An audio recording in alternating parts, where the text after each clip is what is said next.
தவிக தலைவர் விஜய் அவர்கள் தஞ்சாவூரில் நடந்த கூட்டத்தில் அப்போ அதில் விஜயை பார்க்க சென்ற அவருடைய ரசிகர் ஒருவர், கல்லூரியில் படிக்கின்ற மாணவர், போயிட்டு வரும்பொழுது ஒரு போலீஸ் ஜீப் ஒன்று நிப்பாட்டிருக்கோம். அதில் அது தெரியாமல் விஜய் போகிற வண்டியை பார்த்துக்கிட்டே போகிறோம் அப்படிங்கிற ஆர்வத்தில் அது மோதி கீழே விழுந்த ஒரு நபர் சிகிச்சைக்காக மருத்துவமனை அனுமதிக்கப்பட்டிருந்தார். அவங்க அப்பா கொடுத்த பேட்டில் நம்ம பார்த்தோம். அதில் மரியாதைக்குரிய கல்வி அமைச்சரான அன்பில் மகேஷ் அவர்கள் நேரடியாக பார்த்தார். அவர் நேரடியாக போய் பார்த்ததை கிண்டல் கேலி பண்ணாங்க இந்த பரதேசி நாய்ங்க. இப்போ அந்த சிகிச்சையில் இருந்த அந்த மாணவர் சிகிச்சை பலனின்றி நேற்று இறந்திருக்காப்புல. ஸோ இதில் வேறு சில முக்கியமான விஷயங்கள், இதுதான் முதல் இறப்பா அப்படின்னாக்கா இல்லை, இதற்கு முன்னாடி கரூரில் நடந்த 41 ப்ளஸ் இதோடு சேர்த்து 42 அப்படின்னு நீங்கள் நினைக்கலாம். அப்படி இல்லை, எண்ணிக்கை 51. தாவேக்கா அணியின் எண்ணிக்கை மொத்தம் 51ஆக உயர்ந்திருக்கிறது. இப்போ 41 + 1 42 தானே ஆகும். 42நாக்கா 51 சொல்கிறியே, பாக்கி 9 எங்கேருந்து வந்துச்சு அப்படின்னு கேட்கலாம். அந்த 51 எங்கேருந்து வந்தது அப்படிங்கிற கணக்கை தான் இந்த வீடியோவில் பார்க்க போகிறோம். அது மட்டும் இல்லாமல் சில பர்செப்ஷன்ஸ், நம்ம வீடியோவில் முக்கியமாக நம்ம எப்பவும் பேசுகிறது சில தகவல்களோட பர்செப்ஷன்ஸ் பேசுவோம். அந்த முக்கியமான பர்செப்ஷன் என்ன, அந்த விஜயை இன்றைக்கி செருப்பால் அடிக்க போகிற அடிகள் எத்தனை அப்படிங்கிறதையும் இந்த வீடியோவில் நம்ம அடிப்போம்.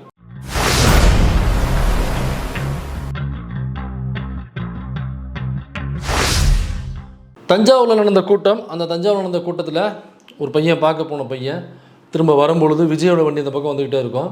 இவர் பைக்கில் ரொம்ப ஸ்பீடாக அந்த வண்டியை பார்த்துக்கிட்டே வந்துகிட்டு இருப்பாப்புல.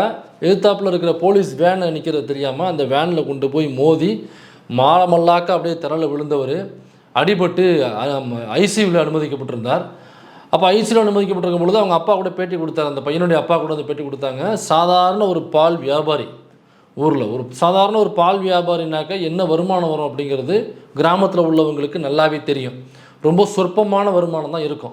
இந்த சொற்பமான வருமானத்தில் ஒரு பிள்ளையை பெற்று வளர்த்து பால் ஊட்டி சீராட்டி அதுக்கு எண்ணெய் தேய்ச்சி விட்டு குளிப்பாட்டி விட்டு தலை சீவி விட்டு பொட்டு வச்சு அதற்கு ட்ரெஸ்ஸு போட்டு விட்டு ஸ்கூல் அனுப்பி ஸ்கூல் முடிச்சதுக்கப்புறம் கடனை உடனே வாங்கி நல்ல ஒரு கல்லூரியில் சேர்த்து விட்டு இந்த புள்ள படித்து ஆளாகி வந்து நம்முடைய குடும்பத்தை காப்பாற்றும், நம்மளை காப்பாற்றும், இந்த ஊரில் நல்ல பேர் எடுத்து தருவது, நல்ல ஒரு குடும்பத்தை உருவாக்கும் அப்படின்னு சொல்லி நினைக்கிற வேளையில் இந்த கிணறை பாதி கிணறுல முக்கால்வாசி கிணறை தாண்டியாச்சு, கல்லூரியில் கொண்டு போய் சேர்த்தாச்சு.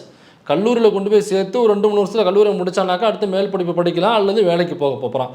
அப்போ அப்பாவினுடைய சுமையை குறைக்க போகிறான், வீட்டில் உள்ளவர்களுடைய சுமையை குறைக்க போகிறான் அப்படின்னு எண்ணிக்கிட்டு இருந்த அந்த கனவு காண்டுக்கிட்டு இருந்த நேரத்தில் இந்த விஜய் வர்றான்னு சொல்லிட்டு அந்த பையன் காலேஜ் கட்டடிச்சிட்டு ஃப்ரெண்டோட பைக்கை வாங்கிட்டு போனவன் இந்த மாதிரி கடைசியாக அவர் ஐசியூவில் தான் அவங்க அப்பாவில் பார்க்க முடிஞ்சிச்சு. காலையில் வீட்டை விட்டு கிளம்பி போனவன் நல்ல உசுரோடு நல்ல பேண்ட் சட்டை அயன் பண்ணி போட்டுட்டு நல்லா தலைவாரிட்டு சிரித்த முகத்தோடு அம்மாவுக்கும் அப்பாவுக்கும் பாயின்னு லஞ்சை எடுத்துகிட்டு காலேஜுக்கு போனவன் திரும்ப மதியத்துக்கு மேலே என்னன்னாக்கா அவங்க பிள்ளை ஐசியூவில் இருக்குது வந்து பாருங்கனாக்கா ஒரு அப்பனுக்கு என்ன மனநிலை இருக்குது யோசிச்சு பாருங்கள். அந்த வீட்டில் குடும்பத்தாரில் உள்ள பெரியவங்களுக்கு அப்பாவுக்கு அம்மாவுக்கு என்ன மனநிலையில் ஓடி வந்திருப்பாங்க. அப்போ இப்படியாப்பட்ட நிலைமைக்கு யார் தள்ளுனதுன்னு பார்த்தோம்னாக்கா இந்த தாவேக்கா தலைவர் விஜய் என்கிற இந்த பரதேசி நாய் தான். இதை ஏன் நான் பரதேசி நாய்னு சொல்கிறேன்னா, இப்போ இதுதான் முதல் சம்பவமாக அப்படின்னாக்கா இல்லை. இன்றைக்கி அந்த அவசர சிகிச்சையில் இருந்த அந்த மாணவர், அந்த இளைஞர் நேற்று மதியத்துக்கு மேலே அவருடைய உயிர் அவரை விட்டு பிரிந்து சென்றுச்சு. அதனால் அந்த மாணவர் அந்த இளைஞர் இன்றைக்கி உயிரோடு இல்லை. அப்போ அந்த இளைஞர் வளர்ந்து வந்து குடும்பத்தை காப்பாற்றுவான், தன்னுடைய சுமையெல்லாம் குறைப்பான், வயசான காலத்தில் நம்ம கஷ்டப்படாமல் நம்ம பையன் வேலைக்கு போனதுக்கப்புறம் நம்ம ஓய்வு எடுத்துக்கலாம் அப்படின்னு நினச்சிக்கிட்டு இருந்த அந்த பெற்றோர்களுக்கு தலையில் இடியை இறக்கியது அந்த பரதேசி விஜய். இன்றைக்கி அந்த பையன் உயிரோடு இல்லை. அவன் சரி போனான், அப்புறம் பார்க்காம இதில் போயிட்டு பைக்கில் இதில் கொண்டு போய் விட்டான், ஜீப்பில் விட்டான், விழுந்த இடத்துல மண்டையில் நேரடியாக அடிபட்டுருச்சு. இப்போ அடிபட போகுதுன்னு தெரிஞ்சதுனாக்கா நம்ம என்ன பண்ணுவோம், பாடியை டைட் பண்ணிப்போம் கீழே விழுகும் பொழுது. அப்போ டைட் பண்ணிகிட்டு இருக்கும் பொழுது அடி வந்து பெருசாக விழுகாது உடம்புல, மேலாப்பில் தான் அடி விழுகும், சிராய்ப்பு இருக்குமே தவிர இந்த எலும்பு உடையிறதெல்லாம் ரொம்ப ரேராக தான் இருக்குன்னு வச்சுங்களேன். அப்போ அடிபட போகுதுன்னு தெரியாமல் நான் ஒரு விபத்து நடக்குது இல்லை, தான் விழுக போகிறோன்னு தெரியாமல் விழுகிறோம்ல, அப்போ தான் அடி ரொம்ப பலமாக இருக்கும், உயிரிழப்புகள் அந்த நேரத்தில் தான் அதிகமாக ஏற்படும். அப்படி தான் இந்த பையனுக்கும் ஏற்பட்டிருக்கு. அப்போ இப்படி ஏற்பட்டு ஐசியூவில் இருக்கும் பொழுது செய்தியானதுக்கு அப்புறம் அது பேசு பொருளாகுது. மற்ற கட்சிகளை சார்ந்தவங்க எல்லாரும் கழிவு ஊற்றுறாங்க, சாணியை கரைச்சி ஊற்றி அடிக்கிறாங்க. செருப்பால் ஃபோனில் அடிக்க முடியாதுங்கிற காரணத்தினால யாரும் செருப்பால் அடிக்காமல் சொல்லால் அடிச்சுக்கிட்டு இருக்காங்க. அப்படின்னா அந்த கட்சியில் உள்ள தலைவர் போய் பார்க்கணுமா இல்லையா? இப்போ இங்கே ஒரு கேள்வி வரும், ஏங்க அவருக்கு ஒரு வேலை இருக்காதா, அவருக்கு எவ்வளோ வேலைகள் இருக்குது, அவர் போயிட்டு வேற ஒரு கல்யாணத்துக்கு சோடி போட்டு கப்புள்ஸ் கோலாக கிளம்பி போகணுமா வேணாமா, அல்லது அவங்க போட்ட அதே கலரில் ட்ரெஸ்ஸு போட்டு அவங்க போன ஃபங்க்ஷனுக்கு ஒரு வாரம் கழிச்சு அவர் போய் அட்டன் பண்ணணுமா வேண்டாமா, வளைகாப்புக்கு ஃபங்க்ஷனுக்கு போய் அட்டன் பண்ணணுமா வேண்டாமா, காது குத்துக்கு போய் அட்டன் பண்ணணுமா வேண்டாமா, கல்யாணத்துக்கு போய் அட்டன் பண்ணணுமா வேண்டாமா, கோவாவுக்கு சார்ட்டர் ஃப்ளைட்டில் ஜோடி போட்டு போய் அட்டன் பண்ணணுமா வேண்டாமா, இப்படி ஏகப்பட்ட முக்கியமான வேலைகளை வச்சுக்கிட்டு அவரை பார்க்க வந்த ஒரு தொண்டரையோ ரசிகரையோ அடிபட்டு சாகிறதுக்காக கிடக்கிறான், சிகிச்சையில் இருக்கிறான், ஐசியூவில் இருக்கானாக்கா இதெல்லாம் பார்க்கறதுக்கு அவர் நேரம் இருக்குமா? அவருக்கு எது முக்கியம்? கப்புள்ஸ் கோல்ஸ் அடிக்கிறது முக்கியமா, அங்கே வளைகாப்புக்கு போகிறது முக்கியமா, கல்யாணத்துக்கு போகிறது முக்கியமா, சார்ட்டர் ஃப்ளைட்டில் கோவாவுக்கு போகிறது முக்கியமா? அதை விட்டு போட்டு இவன் பாட்டுக்கு தலைவிதின்னு வந்து விழுந்து செத்து கிடக்கிறான், அடிபட்டு கிடக்கிறான், மண்டல அடிபட்டு கிடக்கிறான், ஐசியூவில் இருக்கிறாங்க, இதை போய் பார்க்குறது ஒரு முக்கியமான வேலையா? ரெண்டு இது முக்கியமான வேலை. இப்போ அங்கே வளைகாப்புக்கு போகிறாரு, வளைகாப்புக்கு போனால் அட்லி அடுத்த படம் தருவாப்புல விஜய்க்கு. சரி போனால் போது, உனக்கு மார்க்கெட்டு சுத்தமாக இழந்து போயிட்டு, சரி வா கழுத நான் ஒரு படத்தை போட்டு நான் மார்க்கெட்டு திரும்ப தரேன் அப்படின்னு சொல்லிட்டு அட்லி அடுத்த படத்தை வச்சு எடுப்பார். அதனால் அவங்க விட்டு மனைவி வளைகாப்புக்கு போவார். அப்படி இல்லைன்னா ஏஜிஎஸ் விட்டு கல்யாணத்துக்கு போவார். அடுத்த படம் ஏஜிஎஸ் ப்ரொடக்ஷன் பண்ணுவாங்க. ஒரு 300 கோடி 400 கோடி 500 கோடி போட்டோன்னு வச்சு படம் பண்ணுவாங்க. அதில் 200 கோடி அந்த கழுதைக்கு அந்த முண்டக்கலப்பிக்கு சம்பளம். இப்போ இதெல்லாம் அங்கே போனால் கிடைக்கும். அதெல்லாம் ஆன் டைமு கரெக்டாக போய் ரீச் ஆவார். இப்போ இவன் ஷாவுக்கு போனாக்கா, இவன் ஐசியூவில் கிடக்கிறது, இவன் பெட்டில் கிடக்கிறத பார்க்க போகிறோன்னாக்கா இதெல்லாம் 10 பைசாவுக்கு பிரயோஜனம் உண்டா விஜய்க்கு? அடுத்த படம் இவன் டைரக்ட் பண்ணி தருவானா? அடுத்த ப்ரொடியூசர் இவன் பிடிச்சி தருவானா? 300 கோடி இருக்குமா இவங்ககிட்ட? அடுத்த படம் 500 கோடி இந்த பாயிண்ட் இருக்குமா அடுத்த படம் ப்ரொடக்ஷன் பண்ணுறதுக்கு? போனாக்கா செலவு தான். மீடியாக்கள்லாம் கூட்டிடுவாங்க. அப்புறம் வந்து 20 லட்சம் தர்றேன் அப்படின்னு வாக்கு கொடுக்கணும். இப்போ பர்ஸில் உள்ள காசு தானே போகும். அதனால் பணக்காரர்களுக்கு ஆன் டைம், ரசிகர்களுக்கு நோ டைம். இப்போ அந்த பையன் இறந்து போயிட்டாப்ல. இந்த நிமிஷம் வரைக்கும் இறந்து போன அந்த பையனுக்கான ஒரு நிவாரணத் தொகையை அந்த கட்சியிலிருந்து யாரும் இது வரைக்கும் அறிவிக்கலை. இல்லைங்க கோட் ஆஃப் கான்டக்ட்லாம் வந்துருச்சு அப்படின்னு கண்டிப்பாக தாவை கேட்குறவங்க கேட்க மாட்டாங்க. இது நம்மளே இந்த பாயிண்ட்டை பேசினா தான் உண்டு. ஏன்னாக்கா அவங்களுக்கு கோட் ஆஃப் கான்டக்ட் என்ன தெரியாது, எஸ்ஓபின்னு என்ன தெரியாது, அவங்களுக்கு ஒரு அளவுமே தெரியாது. இப்போ 20 லட்ச ரூபா ஏன் கொடுக்கலன்னு இந்த கோட் ஆஃப் கான்டக்டை பேசாமல் இந்த வீடியோ பேசணும்னு வச்சுக்கலாம். ஆஹா முக்கியமான பாயிண்ட்டை பேசிட்டானே, 20 லட்ச ரூபா ஏன் தலைவர் அறிவிக்கல அப்படின்னு மண்டையை பிடிச்சிட்டு பிடிச்சிட்டு நினைப்பாங்க. காரணம் இல்லை, கோட் ஆஃப் கான்டக்ட். அதனால் ஒரு கட்சியிலேருந்து பணத்தை எவ்வளோ தர்றேன் அவ்வளோ தரேன் அறிவிக்கக்கூடாது. இந்த பாயிண்ட்டு நம்மளே சொல்லிடுவோம். ஏன்னா நம்ம தான் இந்த அரசியல் கற்றுக் கொடுக்க வேண்டியதாக இருக்குது. கோட் ஆஃப் கான்டக்ட் இருக்கிறதுனால காசுலாம் அறிவிக்க முடியாது. அதனால் எங்கள் தலைவர் அறிவிக்கலை அப்படின்னாவது நீ சொல்லியிருக்கணும்ல. நான் கேட்க வரது அதான்.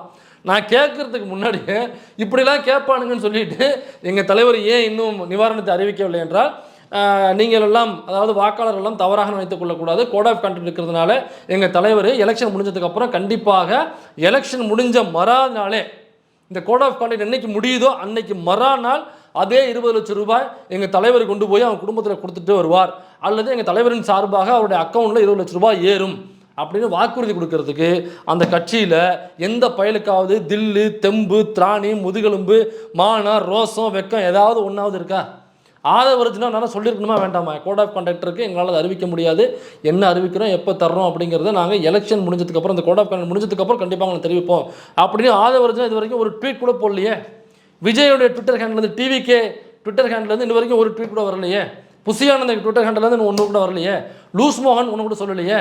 ஏன் அந்த லயலாமன் ஒரு பைத்தியக்காரன் தெரியுமா பாருங்க, அவெல்லாம் பார்த்தாலே சிரிப்பு தான். அவனாவது சொல்லியிருக்கணும்ல, எவனையுமே இது வரைக்கும் சொல்லவே இல்லையே. அப்போ அந்த குடும்பத்தோட நிலைமை, இப்போ அரசாங்கம் ஒருவேளை ஏதாவது அறிவிச்சிச்சுனாக்கா உடனடியாக மறுநாள் சொல்லுவாங்க, அரசாங்கத்தை விட அதிகமான அமௌண்ட்டை சொல்லி அவங்க அறிவிப்பாங்க. ஏன்னா கரூரில் இது வரைக்கும் மொத்தம் நடந்த அந்த சாவுகளுடைய எண்ணிக்கையை சொல்கிறேன். இது ஏதோ நடந்தது தஞ்சாவூரில் நடந்ததான் ஃபஸ்ட் அண்ட் லாஸ்ட்டுன்னு கிடையாது. தஞ்சாவூரில் நடந்தது ஒன் ஆஃப் த மர்டர், சாவு கிடையாது, ஒன் ஆஃப் த மர்டர். இதுக்கு முன்னாடி நடந்த 50 மர்டர் நான் சொல்கிறேன். கரூரில் நடந்த 41 மட்டும் தான் உங்களுக்கு தெரியும்.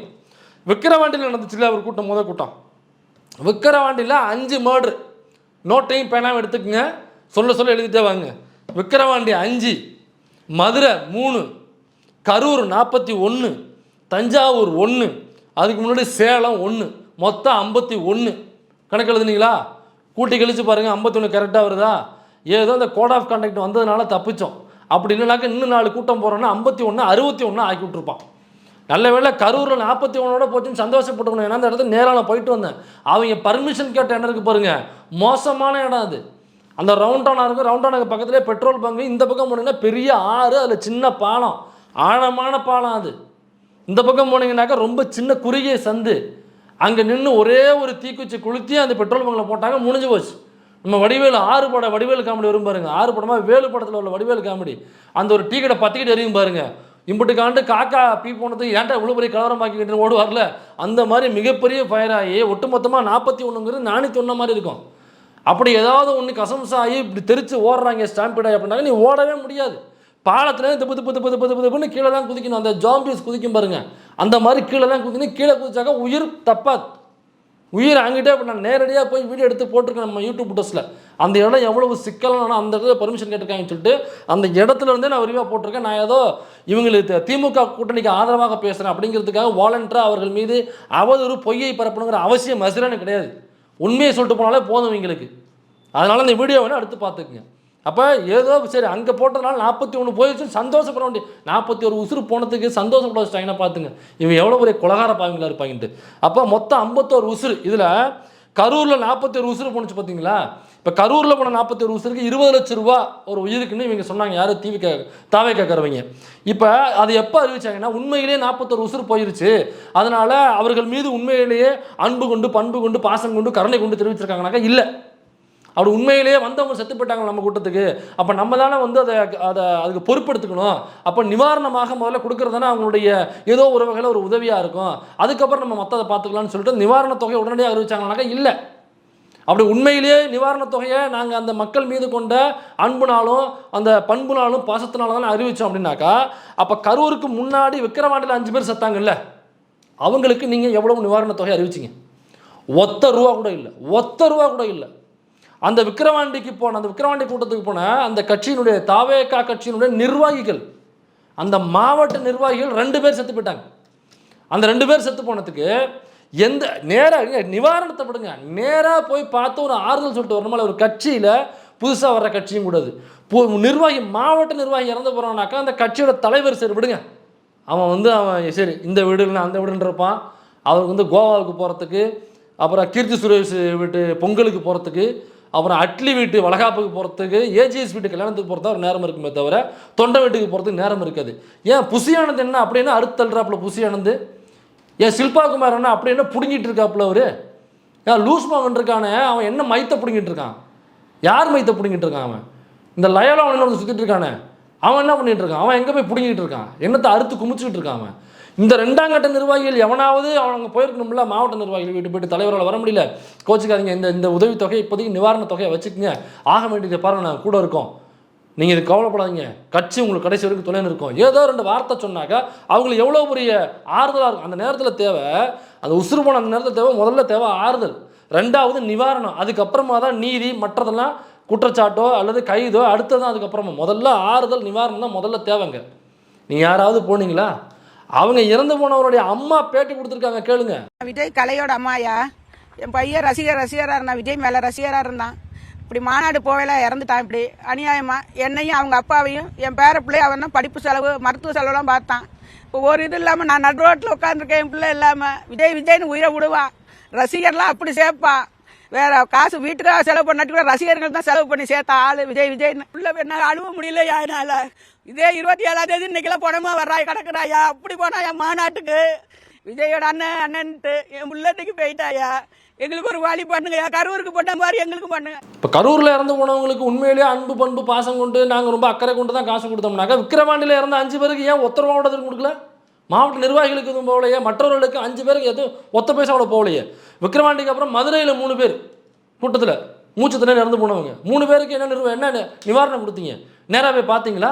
நேராகவும் போய் பார்க்கல, எவனும் போய் பார்க்கல, யாரும் போய் பார்க்கல, தாவேக்கா போய் பார்க்கவே இல்லை, நிவாரண தொகை கொடுக்கவே இல்லை, ஒத்த பைசா கூட கொடுக்கல, இது வரைக்கும் அறிவிக்கவும் இல்லை. அப்புறம் கரூரில் 41 பேருக்கு மட்டும் நம்ம ஏற்கனவே சொல்லிட்டோம். அது எப்போ கொடுத்தாங்கன்னா 27 செப்டம்பர் 2025 அன்னைக்கு அந்த சம்பவம் நடந்த கூட்டம் நடக்குது. கூட்டம் நடந்து இறப்புகள்னு செய்திகள் வர ஆரம்பிக்குது. 16 பேர் இறக்குறாங்க, 16 பேருடைய இறப்பு வருது, அதில் பெண்கள் உட்பட 16 பேருன்ற செய்தி வருது. 16 பெண்கள் நினைக்கிறதில்ல, 16 பெண்களும் அந்த 16ங்கிற நம்பர் வரும்பொழுது சிஎம் வந்து அனௌன்ஸ் பண்ணுறாரு, அவங்க வந்து குடும்பத்துக்கு 10 லட்சம் ரூபாய் இந்த அரசாங்கம் வழங்குகிறது அப்படிங்கிறத சிஎம் வந்து அனௌன்ஸ் பண்ணுறாரு. சிஎம் 27ஆம் தேதி அனௌன்ஸ் பண்ணிட்டாரு. இவங்க என்ன பண்ணுறாங்க, 28ஆம் தேதி போயிட்டு நல்லா சரக்கை போட்டு தூங்கி ஏங்கி போட்டு மறுநாள் ஏந்திரிச்சு யார் என்னென்ன அறிவிச்சிருக்காங்கன்னு பார்த்துட்டு பொறுமையாக வந்து நாங்கள் எங்கள் கட்சியிலேருந்து 20 லட்சம் ரூபாய் தருப்போம், ஏன்னாக்கா அரசாங்கம் 10 லட்சம்னு அறிவிச்சிருச்சான். அதனால இவங்க 20 லட்சம் கொடுத்தாதான் இல்லைன்னா ஓட்டு போயிடும் பாருங்க. அப்போ ஓட்டுக்கான 20 லட்ச ரூபாய் அறிவிச்சே தவிர அந்த மக்கள் மீது கொண்ட பண்புனாலேயோ பாசத்தினாலேயோ அக்கறையிலே இல்லை. அப்படி இருந்தாக்கா நீ முதல்ல அறிவிச்சிருக்கணும். உன்னைய பார்த்தா அரசாங்கம் அடுத்து அறிவிச்சிருக்கணும். அரசாங்கம் அறிவிக்கிறதுக்கு அப்புறம் நீ அறிவிக்கிறனா? அப்போ அரசாங்கம் 10 லட்சம் அறிவிக்கலனாங்க அப்படியே விட்டுலான்னு பார்த்துருக்கேன். எப்படி விக்கிரவாண்டியில் எதுவும் அறிவிக்காமல் விட்டாங்களா? நீயும் அறிவிக்கல. மதுரையில் அவங்க அறிவிக்கல, நீ அறிவிக்கல. அப்போ கரூரில் 41, அவங்க 10ன்னொடனே நீ 20. அப்போ இது ஓட்டு இல்லாமல் வரணும் ராஜா. அப்போ நீ உன்னைய கொண்டாந்து உட்கார வச்சாக்க நீ எப்படி மக்கள் அப்படி காப்பாற்றுவேன்?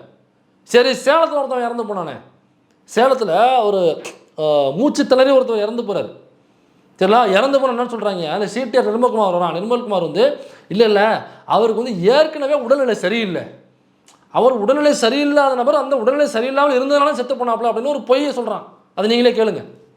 இந்த சுராஜுக்கு வந்து ஏற்கனவே உடல்நலம் சரியில்லாமல் இருந்தார் என்று அவருடைய உறவினர் மூலமாக எங்களுடைய மாவட்ட நிர்வாகிகள் சொன்னார்கள். இல்ல, நாங்க அவருடைய மாவட்ட அந்த நிர்வாகிகிட்ட அவங்க வீட்டில் ஃபேமிலியில கேட்டுட்டு தான் சொல்றோம். அதையெல்லாம் கேட்ட பிறகுதான் கண்டிப்பாக என்ன இருந்தாலும் எங்களுடைய கூட்டத்திற்கு வந்தவர் அவருக்காக நாங்கள் வருத்தத்தை தெரிவிக்கிறோம். கொஞ்சம் கூட மனசாட்சியே இல்லாமல் அந்த கட்சியினுடைய அடுத்த கட்ட தலைவராக இருக்கக்கூடிய சிடிஆர் நிர்மல்குமார் சொன்ன ஸ்டேட்மெண்ட் இது. சார் இப்படி பேசுகிறாப்புலையே உண்மையிலேயே உடல்நிலை ரொம்ப மோசமான நிலைமையில இருந்து வந்து அதில் தான் அவருக்கு உயிர் போயிருக்கும் அப்படின்னு பார்த்தோம்னா, அந்த இறந்து போனவருடைய நண்பர், ரொம்ப நெருங்கிய நண்பர், அவங்க 2 பேரும் தான் ஒரே இடத்துல இருக்காங்கன்னு நினைக்கிறேன். ஒரே இடத்துல வேலை பார்க்குறாங்க. வேலை பார்க்கும்பொழுது அவர் சொல்லியிருக்காப்புல, நான் தலைவரை பார்க்க போகிறேன் அப்படின்னு சொல்லிட்டு விஜயனுடைய தீவிர ரசிகர், அப்படி தீவிர ரசிகராக இருந்தவர் பார்க்க போகிறான் என் தலைவர் அப்படின்னு சொல்லிட்டு தான் வந்திருக்காப்புல. அவருக்கு உடல் நலத்தில் எந்த குறைபாடும் இல்லை, ரொம்ப ஆரோக்கியமாக இருந்த ஒரு நபர் என்பதை அவர் நண்பரே சொல்கிறாப்புல. அதை நீங்கள் கேளுங்க. நல்லா தான் வேலை செஞ்சுக்கிட்டு இருந்தா. அப்படி விஜய் பார்க்குறேன்னு நீங்கள் வந்தா போய் எப்படி இறந்தாருன்னு தெரியல. நான் சம்பவம் கேள்விப்பட்டு தான் நாங்கள் வந்தேன். ஆஸ்பத்திரிக்கு வந்துக்கிறேன். இல்லை, அதெல்லாம் ஒன்றும் பிரச்சனை கிடையாது. அவருக்கு எந்த ஒரு உடல் குறை, எந்த ஒரு பிரச்சனையும் கிடையாது. அவர் என்ன நண்பர், அவருக்கு எந்த ஒரு உடல் பாதிப்பு எதுவும் கிடையாது. எனக்கு ஒரு 20 வருஷமா எனக்கு பழக்கம். இப்போ முதல்ல ஒரு பொய்யை சொன்னாங்க, அவர் உடல்நிலை சரியில்லாமல் இருந்தார், அதில் தான் இறந்து போனார்னு. அவங்க நண்பர் உடனே சொல்லிட்டாப்லையா. இப்போ என்ன பண்ணுறாங்க இந்த வெர்ச்சுவல் அப்யூசஸ், இல்லை அவர் வந்து ஒரு ஹிந்திக்காரரு, அவன் ஹிந்திக்காரன்னு இங்கே என்ன வேலை? ஏண்டா லூசு பேலை, உங்கள் அண்ணன் படம் தமிழ்நாட்டில் மட்டுமே ரிலீஸ் பண்ணுறீங்க, கேரளாவில், ஆந்திராவில், வெளிநாட்டில், இன்னும் வேறு வேறு மாநிலங்களில், இல்லை டப் பண்ணி அந்தந்த மாநிலங்கள் எங்கே பார்த்தா ரிலீஸ் பண்ணுறீங்கல்ல, அப்போ மட்டும் அவங்களுடைய காசு மட்டும் உங்களுக்கு நொட்டணும். அவன் உங்கள் ரசிகராகி, உங்கள் தலைவனை ரசிகராகி பார்க்க வந்துட்டானாங்க, உசுர் போனதுக்கு அப்புறம் அவன் வடநாட்டுக்காரன். ஏண்டா ஜோம்பிகளை, இதனால தான் சொல்கிறோம் இந்த ஜோம்பிஸும் இவங்களும் ஒன்றுன்னு சொல்கிறேன். 2 ஜோம்பிஸும் ஒன்று தான், 2 வேறு கிடையாது. ஏற்கனவே அந்த பழைய ஜோம்பிஸ் இருக்கானுங்க அப்புறம் நாம் தமிழர் கட்சி, அவங்களுக்கு இப்போ வேல்யூ இல்லாமல் போச்சு. டோட்டலாக அவுட் பண்ணியாச்சு, டோட்டலாக போட்டு மூடியாச்சு. சொல்லிவிட்டோம்னா பாடியை தூக்கலான்ற அளவுக்கு தான் அந்த கட்சியே இருக்குது. அதனால் அந்த கட்சிக்கு இன்னொரு கட்சிக்கு வேணும் மாற்றாக. அதனால் இப்போ உள்ளே கொண்டு இருக்கிற கட்சி தான் அந்த தாவேக்காங்கிற ஜோம்பிஸ். அவங்க இப்படி தான், அவங்க அந்த மொழி பேசுகிறவங்க, அந்த மாநிலம் பாங்க, அதே மாதிரி இவங்க எடுக்கிறாங்க பாருங்கள். அவங்க வடநாட்டுக்காரவங்க, அவங்க எதுக்கு இங்கே வந்தாங்க? அப்போ இவங்க படம் மட்டும் ரிலீஸ் பண்ணலாம். அப்போ யாருன்னு பார்த்தோம்னா, விஜயோட ரொம்ப நெருங்கிய ஒரு ரசிகராக ரொம்ப விஜய் வந்து ரொம்ப பிடிச்ச ஒரு ரசிகராக இருந்திருக்கிறாரு. அந்த கட்சி நிர்வாகிகளோடு சேர்ந்து இவர் ஃபோட்டோலாம் எடுத்துருக்கிறாப்புல. இப்போ வட மாநிலத்துலேருந்து யாரோ ஒருத்தன் வந்து வேலை பார்க்க வந்திருக்கான், சும்மா ஒரு படத்தை பார்த்துட்டு ரசிகராக இருந்திருக்கானாக்கா, அவன் அந்த கட்சி நிர்வாகிகள்கிட்ட போய் பழக வேண்டிய, ஃபோட்டோ எடுக்க வேண்டிய அவசியம் இல்லைல்ல.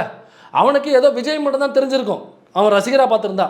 அப்போ விஜயோட மட்டும் ஃபோட்டோ எடுக்க ஆசைப்பட்டுருக்கலாம், அல்லது அவனுடைய பேனருக்கு பக்கத்தில் நின்று ஃபோட்டோ எடுத்துருக்கலாம், அல்லது தேட்டருக்கு முன்னாடி நின்று ஃபோட்டோ எடுத்துருக்கலாம். கட்சி நிர்வாகிகளோட ஃபோட்டோ எடுத்திருக்காங்கன்னா அப்போ டிவிக்கேங்கிற கட்சி ஆரம்பிச்சிட்டாரு, அந்த கட்சிக்கு தான் அவனுடைய ஆதரவு. ஓட்டர் ஐடி கூட இருந்திருக்கலாம், நமக்கு தெரியல. ஓட்டர் ஐடி அவருக்கு இங்கே இருக்கான்னு நமக்கு தெரியல, ஒருவேளை இருந்திருக்கலாம், ஃபேமிலிலாம் இங்கே தான் இருக்குது. அப்போ இருக்கோ இல்லையோ அவர் கட்சி நிர்வாகிகளோட தொடர்பில் இருக்காருனாக்கா அந்த கட்சிக்கு ஆதரவாக இருக்காரு. நாளை பண்ண அவருக்கு ஓட்டர் இங்கே கொடுத்துட்டாங்க, ஓட்டர் ஐடி, அவர் நேராக அந்த கட்சியில் போய் ஓட்டு போட போகிறாரு. அவரை வேறு மாநிலத்துக்காரன்னு கடைசியில் அடித்து எவ்வளோனாக்கா ரொம்ப வெளியிலேருந்து ப்ரெஷர் ரொம்ப போனதுக்கப்புறம் 2 லட்ச ரூபா அந்த கட்சியிலேருந்து கொண்டு கொடுத்தாங்க. அப்புறம் எதுக்கு கரூரில் மட்டும் 20 லட்ச ரூபா கொண்டு கொடுத்த நீங்கள்? உசுறுனாக்கா எல்லாம் உசுறு தான்ப்பா. அது என்ன வடநாட்டுக்காரவனாக்கா சின்ன உசுறு, அல்லது இங்கே கரூரில் உள்ளவங்களோட உசுறு மட்டும் பெரிய உசுரா? அப்படி இல்லை, உசுறு எல்லாருக்கும் உசுறு தான். உசுறு போச்சுனாக்கா எல்லாரும் சமமாக தானே பார்க்கணும். அது எதுக்கு அங்கே மட்டும் 20 கொடுத்த, இங்கே மட்டும் எதுக்கு 2 போய் கொடுக்குற? இப்போ தஞ்சாவூரில் இறந்து போனவனுக்கு அதுவும் கிடையாது, அதுவுமே கிடையாது. அவ்வளோதான் விட்டுருவாங்க. ஏன்னா எலெக்ஷனில் எப்படியும் டப்பா டான்ஸ் ஆகிடும், இவங்க டெபாசிட்டே வாங்க மாட்டாங்க, கேண்டிடேட்ஸே கிடைக்கல, முடிஞ்சு போச்சு. சோழியும் கட்சி ஆரம்பிக்கிறதுல முடிஞ்சு போச்சு சோழி. இப்போ என்ன பண்ணி, இப்போ எதுக்கு இப்போ எலெக்ஷன் முடிஞ்சோடனே எதுக்குப்பா அதான் முடிஞ்சு போச்சு, இதுக்கப்புறம் நம்ம கட்சிலாம் ஒன்றும் ரன் பண்ண போகிறதில்ல, அதனால் எதுக்குப்பா 20 லட்ச ரூபா தேவையில்லை விட்டுருங்க அப்படி மக்கள் மறந்துருப்பாங்க, விட்டுருங்க. ஏன்னா எலெக்ஷன் வருது, எலெக்ஷன் நிறைய மேட்ரு வரும், நம்ம நிறைய பேசுவோம், இந்த விஷயத்தை தஞ்சாவூர் பையன் மேட்ரை மறந்துடுவோம், மறந்து நம்ம கடந்து போடுவோம். எலெக்ஷன் வரும், போலிங்கு, ஏகப்பட்ட பிரச்சனைகள் நடக்கும் இன்றைக்கி, அப்புறம் ஓட்டு ரிசல்ட் வர அன்றைக்கி ஏகப்பட்ட கலவரங்கள் நடக்கும். அப்புறம் ரிசல்ட் வந்தோடனே முடிஞ்சு போச்சு. அப்புறம் அதுக்கு காசு அதுக்கு ஒதுக்கி கொடுத்துட்டு. இது மட்டும் இல்லை, விக்கிரவாண்டி கூட்டத்தில் அவர் நடந்து வந்த ரேம்ப் வாக்கில் வந்து ஏறின ஒரு ரசிகரை பிடிச்சி தூக்கி வீசினாங்க பாருங்க. கீழே நல்ல வேலை ஏதாவது கட்ட நிமித்தி இருந்ததுன்னா உங்களுக்கு செத்துருப்பாங்க. அவங்க அம்மா கொடுத்த பேட்டி இருக்கு பாருங்க. மதுரையில் மாநாடு நடக்குதுன்னு போகாதப்பா அப்படின்னு சொன்னேன். இல்லைம்மா நான் மாநாட்டுக்கு போல ஒரு இன்ட்ரிக்காக திருச்சிக்கு போகிறேன் அப்படின்ட்டு இவன் மாநாடு பார்க்க போனான். விஜய் மேலே இருக்கிற ஆர்வத்தில் இவன் மேலே ஏறி போயிட்டான். தூக்கி என்னமோ பந்தத்துக்கு கிடச்ச மாதிரி குப்பை தூக்கி கிடக்கிற மாதிரி அவனை கிடாசனா அவன் கை கால் ஒடிஞ்சிருந்தது. இல்லை அவன் உயிருக்கு ஒன்றுன்னா நான் என்ன செய்யறது? என் குடும்பம் இல்லாத குடும்பம். நான் எவ்வளோ கஷ்டப்பட்டு அந்த பிள்ளைய வளர்த்தேன் அப்படிங்கிறது எனக்கு தான் தெரியும். ஒரு கோயிலோட வேல்வி என்னன்னு விஜய்க்கு தெரியுமா தெரியாதா? இதே மாதிரி தான் எந்த உயிர்கள் மீதும் சிறு அக்கறை இல்லாத ஒருவன் எப்படி இந்த மக்களுக்கு தலைவராக இருக்க முடியும்? அவன் ரசிகர், அவன் தொண்டன் மீதே அவனுக்கு அக்கறை இல்லை, அவன் உயிரின் மீது அக்கறை இல்லை. அவன் நடந்து வரும்போது அவன் கண்ணு முன்னாடியே தூக்கி வீசுறாங்க. அவன் காரில் போயிட்டு இருக்கான், பார்த்துக்கிட்டே இருக்கான். அதில் ஒருத்தன் அடிபட்டு விழுகிறான், தஞ்சாவூருக்காரன் செத்து போயிட்டு அன்னைக்கு அதை போயிட்டு இருக்கும்போதே பார்க்குறாங்க வேற விஜய். ஏன்னாங்க விஜய்காரை பார்த்துட்டு தான் போகிறான், அங்கேருந்து விஜய் பார்த்துக்கிட்டே தான் வர்றான். விழுந்துட்டான், ஓடி போய் தூக்குங்க, ஏதாவது பண்ணுங்க, இன்ஸ்ட்ரக்ஷன் பண்ணணும்ல. ஒரு இளவும் இல்லை, ஒரு மயிரும் இல்லை.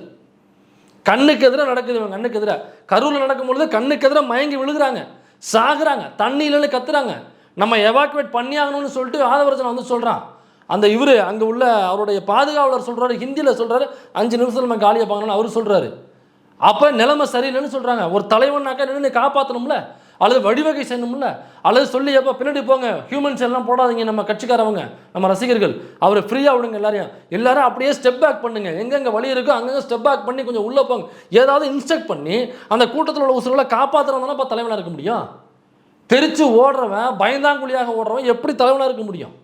இப்போ இவனுக்கெல்லாம் எப்படி நம்பி ஓட்டு போடுறது? எப்படி கூட்டத்துக்கு எப்படி நம்பி ஆட்கள் அனுப்புறது? உங்கள் வீட்லையோ பக்கத்து வீட்டாரோ எதிர்த்த வீட்டாரோ யாராவது இளைஞர்களோ யார் போனாலுமே சரி, குழந்தைய விட்டு போகிறேன், குழந்தைய தூக்கிட்டு போகிறேன், வீட்டில் உள்ள பெண்கள் போகிறாங்க, ஆண்கள் போகிறாங்க, யாராக இருந்தாலுமே போனாக்கா போகிறதுக்கு முன்னாடி ஒரு ஃபுல் சைஸ் ஃபோட்டோன்னு எடுத்து வச்சுக்கோங்க அழகா. ஏன்னாக்கா திரும்ப வருவானோ மாட்டானோ, வரலனாக்கா திரும்ப அவன் ஃபோட்டோ எப்படி இருக்குன்னு நமக்கு தெரியாது. நீங்கள் நினைக்கிற மாதிரி ஃபோட்டோ எடுத்துருங்க. ஏன்னாக்கா ஒருவேளை வரல, ஒருவேளை பணமாக வர்றான் அப்படின்னாக்கா வீட்டில் மாட்டி விட்டு அப்பப்போ பூ பழம்லாம் வச்சு நம்ம பூஜை பண்ணுறதுக்கு, அல்லது மாட்டி விட்டு நினைவாக வச்சு பார்த்து அழுகிறதுக்கு ஒரு ஃபோட்டோ வேணாமா? அதனால் இவன் கூட்டத்துக்கு யாராவது போகிறாங்கன்னாக்கா தயவு செஞ்சு எல்லாரும் ஒரு ஃபுல் சைஸ் ஃபோட்டோ நாம் எப்படி நினைக்கிறோமோ அதை எடுத்து வச்சுட்டு அனுப்புங்க. ஏன்னாக்கா உசுரோட போவான், ஆனால் உசுரோட வருவானான்னு நமக்கு தெரியாது. விஜயின் மீது உசுராக இருக்குன்னு சொல்லுவான். அவனுடைய உசுரே போனால் கூட, மசுறு போன அளவு கூட அவன் கவலைப்பட மாட்டான். மசுறு போச்சு அவனுக்கு கவலைப்பட்டு விக்கு வச்சுருக்கான், இதெல்லாம் வச்சுருக்கான்ல. அப்போ மசுருக்கு கவலைப்படுற நீ உன் ரசிகனுடைய உசுருக்கு போய் கவலைப்பட மாட்டேங்கிற. அப்போ அவனுடைய உசுரும் மசுருக்கு கூட சமம் இல்லைன்னு நினைக்கிற நீ. இப்போ இவனை தேடி போகிறானாக்கா அவங்க வீட்டில் தயவு செய்து செருப்பால் அடித்தாவது நிப்பாட்டுங்க, வீட்டை பூட்டி போடுங்க. இப்படி இல்லை அதையும் தாண்டி போகிறானாக்கா நல்ல அழகான ஒரு ஃபோட்டோவாக ஃபுல் சைஸ் ஃபோட்டோ எடுத்துகிட்டு ராஜா போயிட்டு வர ராஜான்னு அனுப்பிச்சி வச்சுருங்க. ஏன்னா போவான், திரும்ப வருவான்னு நமக்கு தெரியாது இல்லை.